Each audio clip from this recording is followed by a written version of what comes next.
Čudno. Нашиот познат професор Бертоле да направи ваква груба проценка. Субстанцията која тој ни ја посочи требаше да го ослободи кислородот од воздухот. А таа просто го проголта кислородот. Не зборувај така, Гајло Сак. Сепак мислам дека господинот Бертоле не може толку да погреши, нели? Само сите анализи покажуваат дека тој греши. И знаеш колку би се разлутил да ги слушне сега твоите зборови. И што сега ние треба да молчиме само заради тоа што сме помошници во неговата лабораторија. Чув дел од вашата дискусија. Простите, господине Бертоле, јас ништо не реков. Да. Оно што господинот Лусак го рече, во најмала рака го сметам како одсуство на домашно воспитание. Жозеф, можеш ли твоите зборови да ги подкрепиш со факти и докази? Да, професоре. Во моите анализи сепак се покажува дека во вашите проценки постои грешка.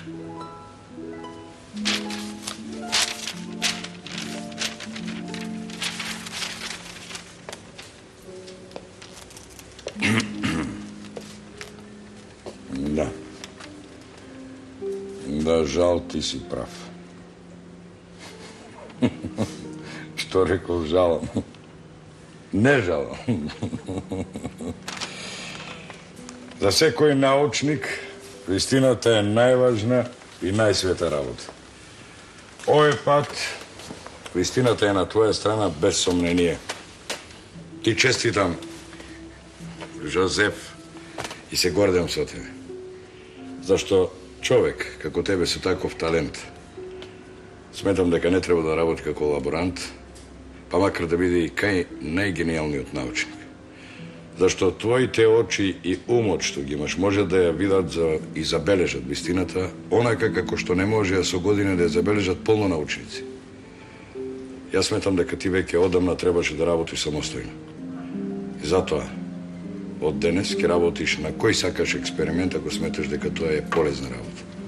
Само, драги мој Жозеф, би ми било мило ако останеш во мојата лабораторија. Ви благодарам, професоре. Ви благодариме. Среќна работа.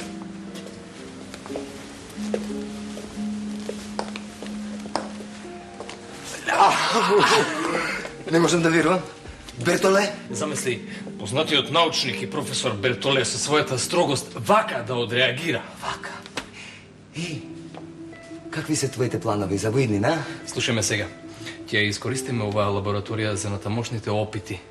Ќе работиме на анализите на Александар фон Гумболт. Тој се занимаваше со воздухот, се сеќаваш? Да. Мислам дека и кај него има грешка.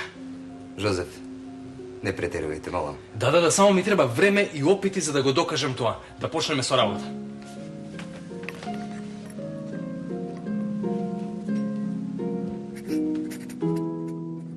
Гајло Сак започна обсежна проверка на испитувањата кои ги вршил Гумболт и набрзо напиша остри критички статии во неколку научни списанија. Од тогаш, се почесто во француските научни кругови почна да се спомнува името на младиот Гајло Сак. Неговата популарност од ден на ден растеше. Неговите откритија се вбројуваа меѓу најзначајните во областа на современата хемија. Така, при крајот на 1892 година, Гајло Сак го постави и својот прв закон во науката познат како Гајло Саков закон.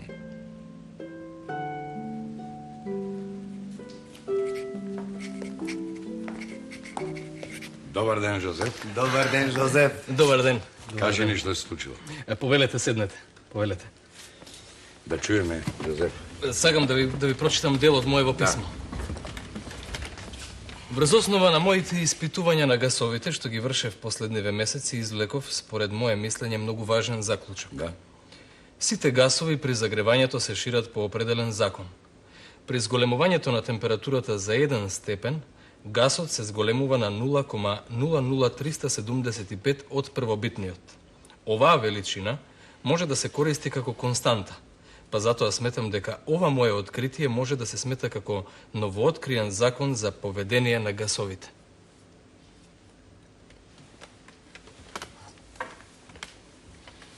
Жозеф, честитам. Браво, Жозеф. Ова ќе го наречеме Гајлусаков закон. Не претерувајте. Јас мислам да го наречеме прв Гајлусаков закон. Формулацијата на новооткриениот Гајлусаков закон гласеше: промената на обемот на иста количина газ при постојан притисок е право пропорционален на промената на температурата. Знаеш, во последно време сум преокупиран со проучувањето на атмосферата на земниот магнетизам. А значи ли тоа дека твоите интересирања преоѓаат во сферата на физиката, Жозеф? Точно, затоа и те повикав на овој разговор. Ти си добар познавач на физиката и можеш да ми помогнеш. Што си наумил сега? Сакам да полетам високо кон небото. Еј, имам идеја. Онде доле има една селска крчма. После второто шише можеме да полетаме високо колку сакаш. Не се шегувам, Жан, не. Мора да најдеме начин да се искачиме во горните слоеви на атмосферата. Сакам таму да извршам некои испитувања, би сакал и да го измерам магнетното поле на земјата. Жозеф, се плашам дека сепак тоа е утопија, знаеш.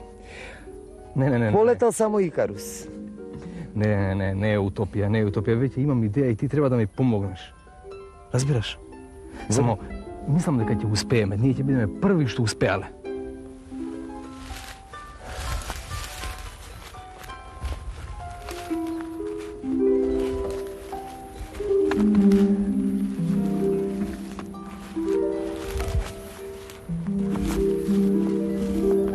Прво, треба водородот да се издвои во големи количини.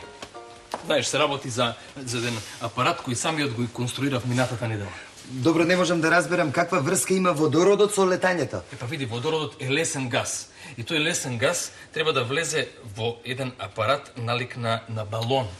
Балонот треба да биде направен од специјално импрегнирано платно кој се произведува во Холандија. Јасно? Јас направи веќе неколку опити со мали балони кои ги пушти, знаеш како летнаа, како луди во атмосферата.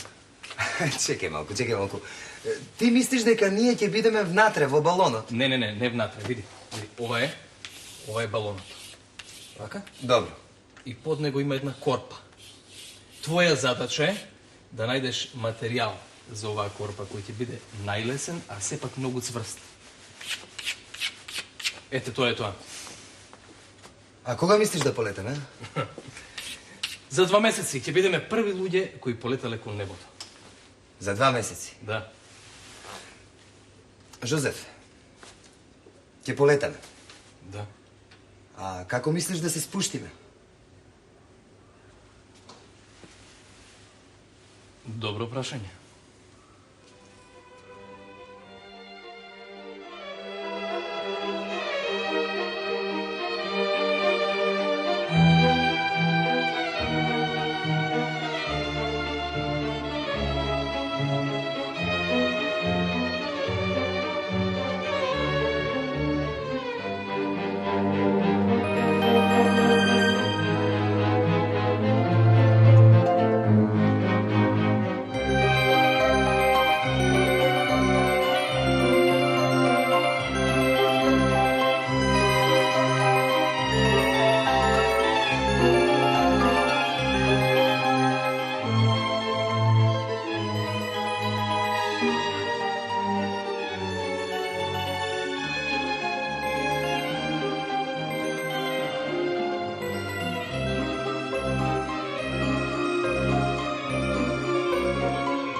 Мислам дека се искачивме доволно високо.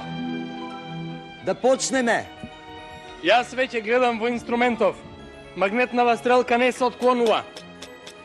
Само внимавај нешто да не пропуштиш. Важно е да дознаеме какви промени настануваат во зависност од височината на која се наоѓаме.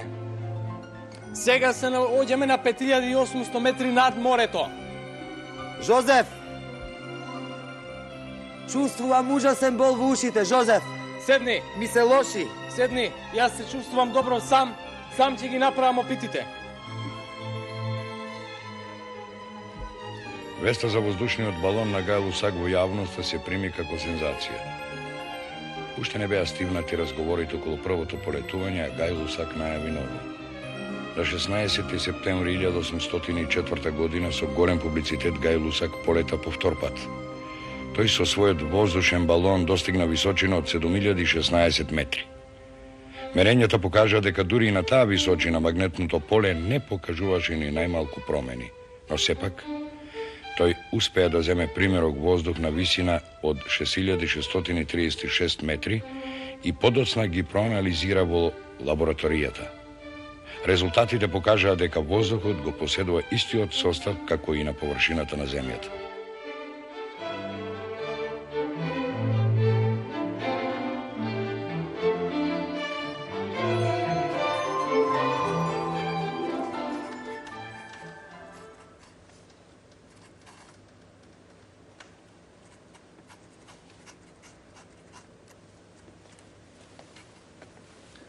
Простете ако пречам во работењето. Не. Со кого имам чест? Александар фон Гумболт.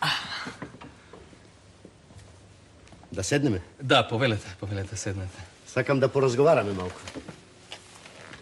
Верувајте ми, јас воопшто не сум навреден со вашите надписи против моите научни истражувања. Сватив дека се што сте напишале таму е точно, иако надписот беше остар. На крајот на краиштата, во науката ништо не се добива со лесно. Но дозволено е човек да се учи на грешките. Во науката се има свое значење. И заблудите, но и исправањето на грешките. Затоа сакам да извршам проверка на сите анализи со воздухот. Што ке речете ако ве замолам да ми се придружите во тоа? Со задоволство ја прифаќам вашата понуда. Знаете, воздухот од секогаш ме инспирирал со своите тајни што ги крие во себе. Слушнав јас за вашите опити што сте ги вршеле со вашето храбро летење со воздушен балон. Сакате патување? Обожавам. Јас исто така. Пред 2 месеца завршив со една експедиција. 4 годишна експедиција во Америка. Сега треба само да се обработат анализите, а потоа пак во експедиција. А каде намеравате да патувате, ако тоа мислам не е тајна? Франција, Италија, Германија. Сакам да извршам магнетни мерења на различни географски ширини и должини. А да, значи како што ве разбрав, сакате да ги одредите координатите на магнетните полови на земјата. Да. Тоа е едно од повеќето задачи што можат да се решат со непосредни мерења. Ке ми биде мило ако вие и вашиот колега ми се придружите. А во мојата подвижна лабораторија ќе можете да вршите и други испитувања. Со задоволство ја прифаќам вашата понуда, но под еден услов. Ако со нас патува и професор Бертоле. Договорено. Договорено. Експедицијата појде кој југ во март 1805 година. Прва станица им беше Италија, а есента преминал во Австрија и Германија и се задржа во Берлин. Во експериментите најмногу внимание му посвети на воздухот, на кого му додаваа водород и други запаливи смеси. Господа, кислородот се соединува со водородот и така се добива вода. Како резултат на оваа реакција останува азот. А второ, кислородот од секогаш е по обем 2 пати помал од водородот со кој се соединува. Точно. Или поточно, 100 обеми на кислород се соединуваат со 100 обеми на водород и формираат вода. Веројатно тие прости односи се во врска со атомната структура на супстанците. Да, само треба да се провери дали сите гасови ја имаат оваа закономерност. Експериментите продолжуваат. Гај Лусак ги полнеше стаклените садови со еднакви обеми азот и кислород и пропушташе низ смесата електрична искра. Смесата преоѓаше во друга гасовита супстанца, во азот оксид, при што еден обем на кислород се спојува со еден обем на азот, а се добива два обема на азот оксидот. Тој ги изучуваше реакциите помеѓу различни гасови, но секогаш односот помеѓу обемот на гасовите кои реагираат и обемот на добиените гасовидни продукти остануваат прости. На таков начин бил откриен уште еден важен и основен закон на хемијата, закон на простите обемни односи меѓу гасовите или така наречен Птор Гај-Лусаков закон. Тој нов закон предизвика неочекувано бурни реакции во научната јавност. За жал негативно. Тоа се должи на фактот што речиси сите наши колеги научници безрезервно ја прифатија атомната хипотеза на Далтон. Ама според тебе, еден обим на азот и еден обим на кислород сочинуваат два обима на азот оксид. Да. Да, а според Далтон, еден атом на кислород и еден атом на азот формираат еден сложен атом на азот оксид. Па да, главното сомнение произлегува токму од овој факт. Може би бројот на атомите во исти обими е различен, а? Веројатно, затоа мислам дека и Далтон има погрешна проценка за атомите. Во секој случај, Гај Лусак не можеше да си го дообјасни овој процес до крај. Многу покасно, Авогардо, а потоа и Ампер докажаа дека ваквата појава е предизвикана од присуството не на атом, туку на молекули во новоформираната гасовидна материја. Ова атомомолекуларна хипотеза Гај Лусак не ја прифати и ја одбиваше некаде до пред крајот на својот живот, кога дефинитивно се убеди дека е точна и дека частичките на гасот се молекули, а секој молекул се состои од два атома.